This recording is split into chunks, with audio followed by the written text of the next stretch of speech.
Do you want a spinning cement slider right in the middle of the plate, or do you want a fastball question? You want an easy cookie or a tougher one? Yeah, give me both. I love cookies. Okay. Let's start with the easy one.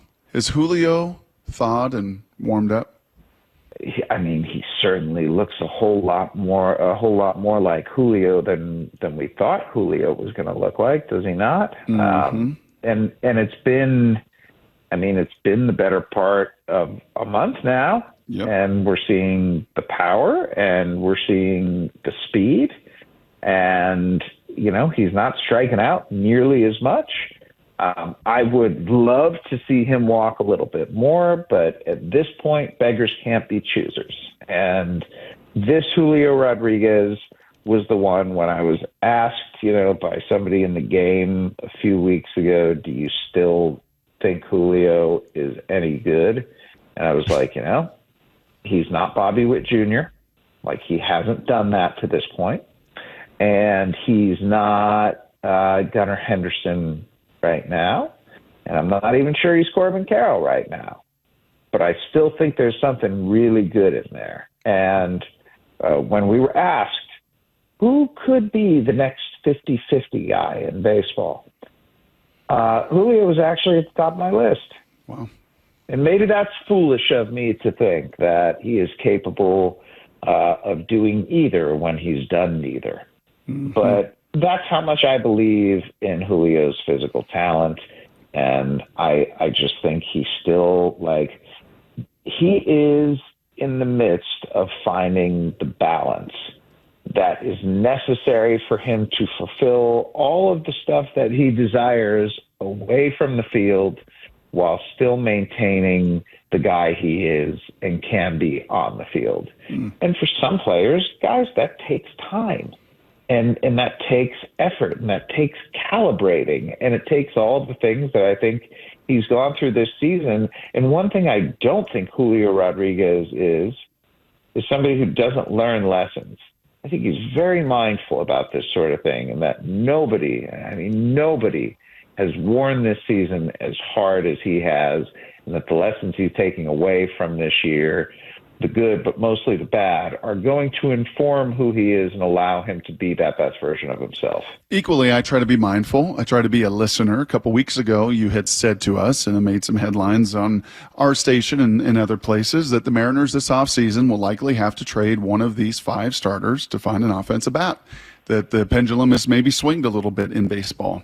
And we do have still a remarkable week here and a stretch that may change this answer next week or 2 weeks from now or in the offseason. But right now, this day, Jeff Passan, if you had to trade one of these 5 starters, and you can rank them from the one that is maybe most tradable to the one that is most untouchable, from 5 to 1, how would you rank that today?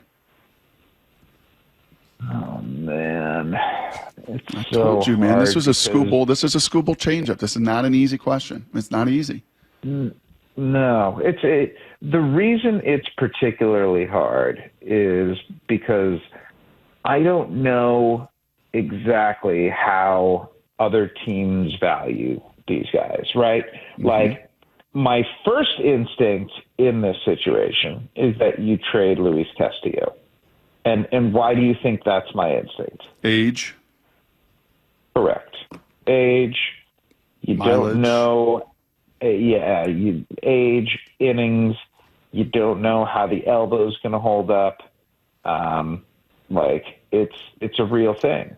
But then again, the return in that situation might be lesser. So then I move on to, okay, who's the guy who I worry the most about? And that's Brian Wu, right? And Brian Wu is going to go into next season with less than 2 years of service. So you've got him for, let's see, his 2 plus 3 plus 4 plus 5 plus 6. You've got him for 5 years. Mm-hmm. I mean, you've got Brian Wu for a long, long time. And I think as we saw this winter, Tyler Glasnow might be actually a pretty good comp for Brian Wu, a guy who, when he pitches, is unbelievably good. But the question is, how long are you going to have him out there? And Tyler Glasnow who when he came to Los Angeles had 2 years, got Ryan Pepio, who's a really good big league starter, and Johnny DeLuca. And so that right there shows that the return for a guy, even who is injury prone or who's had a tough time staying healthy, can be pretty strong. After that, I go to Bryce Miller, another guy who has a ton of control and, frankly, I think has been better this year than other organizations expected. Like the Bryce Miller leap this year has been kind of awesome to watch. Sub-3 ERA, sub-1 WHIP. I mean, unbelievable. Unbelievable. You know what Bryce Miller's a testament to, Jeff, that it just sort of, just not to delay you here and come back and talk about the other guys, but Bryce Miller to me is one of those examples of why projection systems are hard for me. And I love Dan Szymborski and I love what he does. And I think it's an incredible challenge that they've taken on and a worthy one. But there's just no way to account for a guy listening and learning from the people around him and developing a new pitch that gets lefties out and completely changes who he is as a pitcher. Best ERA on the team.